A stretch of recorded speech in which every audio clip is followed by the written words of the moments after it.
Quarantines are intended to stop the spread of disease by keeping those who may be infected away from those who haven't been exposed. They differ from isolation, which refers to the practice of restricting the movements of those who are already showing symptoms. Quarantining can refer to stopping the movements of an individual or to limiting a large group, as with the current ban in China. In the event of an outbreak abroad, the U.S. often focuses on stopping citizens who have traveled to infected countries. The problems arise with the execution. In the case of Wuhan, the travel ban is confining the healthy along with the ill. This increases the risk of exposure for uninfected residents of Wuhan.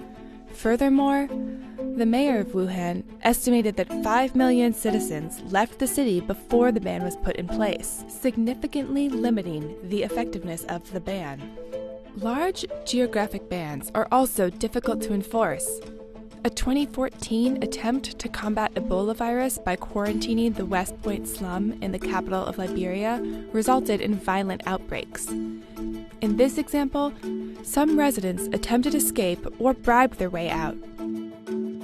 In Wuhan, public transportation has been stopped and flights have been canceled, but residents would still be able to leave on foot. In the case of individual quarantines, it can be difficult to assess a patient's exposure to germs. Since the goal is to select people who have been exposed to the virus but aren't yet showing symptoms, it's not enough to screen for a fever. Simply stopping everyone who may have been to an infected area could result in detaining people who haven't had any exposure to the illness, a practice that breeds discontent and mistrust of the government.